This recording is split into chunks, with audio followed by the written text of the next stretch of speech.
TVC Breakfast. I'm Veronica Dan Iboy, and joining me this morning is Ibrahim Shita. Ibrahim, good morning to you, Veronica. How are you?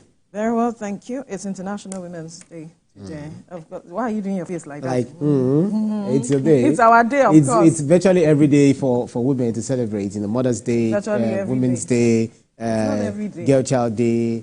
Everything. It's fine. It's okay. We'll talk about it. Anyway, we have an array of issues we will be looking at, of course, touching on International Women's Day and some other issues around tenancy and what's going on in Edo State, the PDP there. So, but then let's begin with what happened yesterday. No fewer than 287 pupils have been kidnapped by bandits in Kaduna State from a primary and secondary school in Kuriga, Chikun local government area of the state. Now, a member of the vigilante service was killed in the process. Governor of the state, Uba Sani, who visited the village on Thursday evening, assured the people of government's commitment to ensuring the safe return of the kidnapped pupils. Our correspondent Lupe Asum has details. Bandit attacks on schools have always happened at night, but this time around in broad daylight. The primary and secondary schools in Kuriga, Chikun local government area of Kaduna State, was invaded around 7:45 a.m. Sani Abdullahi, a teacher at the school with a capacity of over 700 students, narrates how a few of them narrowly escaped after the bandits surrounded their school, ordering them to march into the bush. Providing a breakdown, Abdullahi informed the governor that a total of 287 students were kidnapped, with 187 of them from the secondary and 100 from the primary.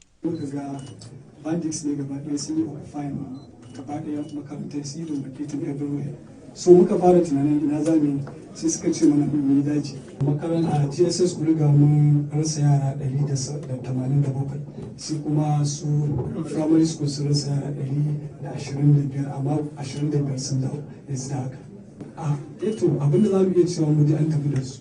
Governor Uba Sani's visit brought comfort to the distressed and mourning community. He reassured them of government's commitment to ensuring the safe return of every kidnapped child. What I can say here is that by the grace of God, under my able leadership, we will try as much as possible to ensure that every child returns. By the grace of God, inshallah. We are doing our best. I'm going to work with the community leaders. I want to work with the traditional leaders here, as well as the youth, to ensure that every child returns back home by the grace of God. There was an emotional moment when the village head tearfully pleaded for the deployment of security forces to their community. Meanwhile, in Kafanchang, a student from Kaduna State University was kidnapped on Wednesday. These incidents serve as a stark reminder of the deteriorating security situation in northwest Nigeria.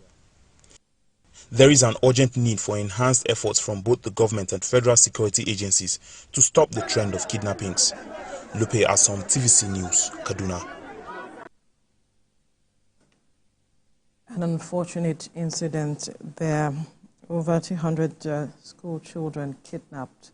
It reminds me of the Chibok girls, 2014. This makes it 10 years. And 10 years now. Over 10 years now, yeah, where the girls were kidnapped. And although some were rescued, some have been returned to their families, but there are still those who are still in the kidnappers' den, so to speak. And afterwards, there's been a series of kidnapping of children. I mean, recall that there was a Safe Schools initiative even after the Chibok girls were kidnapped and some monies were donated. What happened? The question has been what happened to that money and what happened to that project? Because the essence was to stem an incident like this from happening. Yeah. That was the essence of having that. But here we are, years down the line, we are still having this kind of situation. It's very sad to hear that story of students being kidnapped, and that was also coming after you mentioned the issue of the Chibok schoolgirls. The recent one in Borno, where about 300 women were also kidnapped by these. Well, I won't call them bandits because bandits are not kidnappers. Kidnappers, Boko Haram. Well, they all work in cahoots, with one another. But then. I'm not exactly sure why we are doing this to ourselves, because these people, they're humans who are also kidnapping humans. They are humans who are carrying guns to kill people, because people don't kill people, actually. It's gun that actually kill people because... it's a human, that cocks the gun. Exactly. To kill exactly. someone. The gun doesn't shoot itself. So right. I wonder why we do all of these things to ourselves. Is it to, for pecuniary gains? Because certainly you begin to hear about, okay, them, asking for ransom for those girls to be released. Or is it to paint the government of the day in a dark light to say that they're not doing enough in stemming the tide of, the insecurity scourge we are facing in this country? And is Nigeria that big that it's difficult for our security agents to get into the bushes and be able to... Now, the police have already said that they are combing the bushes in order to, get out these people, to ferret them out and rescue the children. But how soon are they going to do this? Because the Chibok schoolgirls, some of them had been married off. There was a time, was it earlier in the year or sometime, no, during the President Muhammad Buhari administration, the Boko Haram kidnapped 22 women and they married them off. Now, the Chibok schoolgirls, some of them had been able to come back with children. Some of them had been married off. We're still talking about Leah Sharibu, who is said to have married about 2 or 3 commanders, after the one she was married to, got killed. So all of these things, I do not exactly know why we are doing this. Are these people Nigerians? Are they from outside of the country? How did they get into this country? Where did they get this ammunition? So many questions to be answered. So these are young kids who are, working, in getting a better life, better future for themselves. That's why they're going to school. Absolutely. We already have a burden of over 10 million out-of-school children. Yeah. Now, these kinds of issues are what discourage a lot of children and even parents from sending their children to school when they feel that an environment that is supposed to be safe for their children is not safe. They send their children to school hoping that they get them back. I mean, look at that picture of fathers crying, chief crying. You can imagine the emotional torture the parents of these children are going through, all because they send their children to school and got only to hear that their children were kidnapped.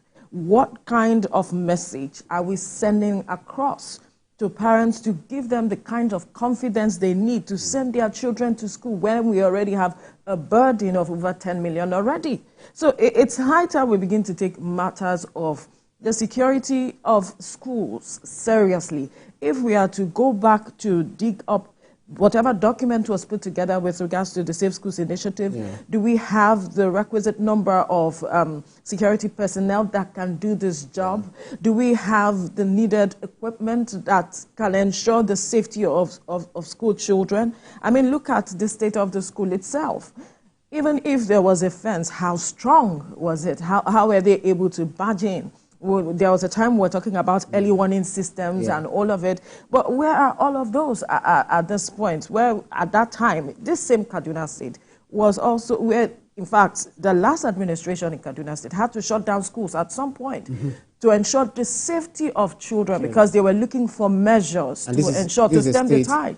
And now we found ourselves here again. Yeah, it is a state that houses, the largest security formation, the NDA. It's unfortunate. All of that. So I'm just, worried about how all of these things, continue to happen in a country that has government, in a state that has also, a governor, the chief security officer of the state. So they just have to get on these things. And the president had recently said that he's going to inaugurate the forest guards, also ensure that state police is put to place. So I think they should expedite all of the actions on all of this so that we'll have all of these measures need legal backing, and we know the processes, the bureaucry involved. But they just must do it in good enough time, because that's the essence of that conversation happened how many weeks ago?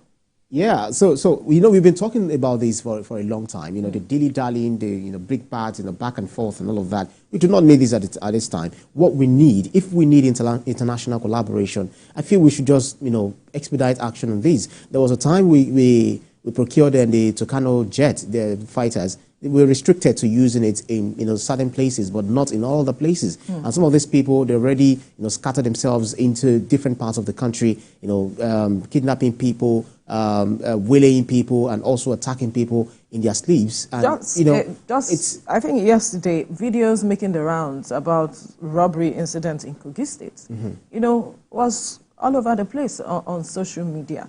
We have to tackle this matter of insecurity. So the government has to do it, tackle them decisively with ruthless aggression, if that's what they need to do, so that, we'll have some sense of sanity and peace in our country. Absolutely. Something has to be done and done as swiftly as possible. Let's quickly